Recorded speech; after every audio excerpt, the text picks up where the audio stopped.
সকাল সকাল মাসির বাড়িতে ব্রেকফাস্ট করতে গিয়ে দেখলাম জানলার ধারে একটা হনুমান।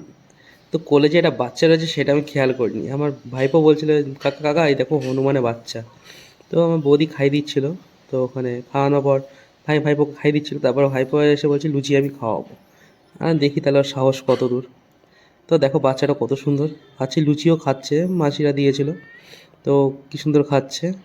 খাওয়া দাওয়ার পর তারপর দেখো বাচ্চাটাও কি সুন্দর কোলের মধ্যে নিয়ে বসে আছে ওর মা। তবে দেখো আমার ভাইপো এবার যাবে এবার। তো আমি ওকে বলেছিলাম যে লুচি খাওয়াতে পারবি, আমার সাথে কথা বলছিল। তো যাই হোক বলছে দেখো মা, বৌদি খাবে কি, ও হাত থেকে কেড়ে নিল, নিয়ে এ দেখো ওর সামনে যাচ্ছে। কত বড় সাহস দেখো। এই সামনে গেল, ওই দেখো ওই দেখো হাতে করে খেয়ে নিল। একটু ওই দেখো কত সুন্দর টুকটুক করে খেয়ে নিল। আমি ক্যামেরা করছি তাও কিন্তু দেখো ওর সাহস দেখেছো তো। তো ওর সাহস অতিরিক্ত, হাতে হাতে দিল, হাত দিয়ে কি সুন্দর নিল। তো যাই হোক এইভাবে চললো আমাদের সকালে আজকে। খুব ভালো লাগলো জিনিসটা। তো বাচ্চাটা কত কত সুন্দর কোলে করে নিয়ে মা নিয়ে রয়েছে, ভালোবাসা মায়ের। তো বাচ্চাটা ওর মনে হয় খিদে পেয়েছে, যেহেতু গ্রিল কামড়াচ্ছিল। তো মার কোলেই থাকে সবসময় দেখেই মনে হচ্ছে। কিন্তু জানলা ধারে এখনও বসেছিল, কত প্রায় আধা ঘন্টা ধরে বসেছিল খাওয়ার জন্য। তো খাওয়া দাওয়া করলো।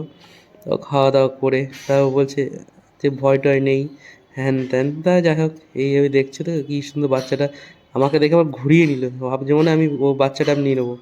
হাত বাড়াচ্ছিলাম কিন্তু ভয় লাগছিলো যে কামড় টামড় দিয়ে দেয় বা কিছু আঁচড় মারে। সেই জন্য বাচ্চাটা কত সুন্দর কোলের মধ্যে নিয়ে শুয়ে রয়েছে, বসে আছে সরি। তারপরে যাই হোক এইভাবে দেখলাম, তো ভালোই লাগছিল সকাল সকাল। তো আমার ভাইপো তো খুব সাহস। তো ওর ওর সাথে কথা বলে আবার আবার তাড়াচ্ছে, আবার আবার ও গরম দিচ্ছিল ওকে। হ্যালো ওরকম দিস না, ওরকম দিলে ভালো লাগে না, থাক এসে খাক খেয়ে যা। তো আর কী বলবো।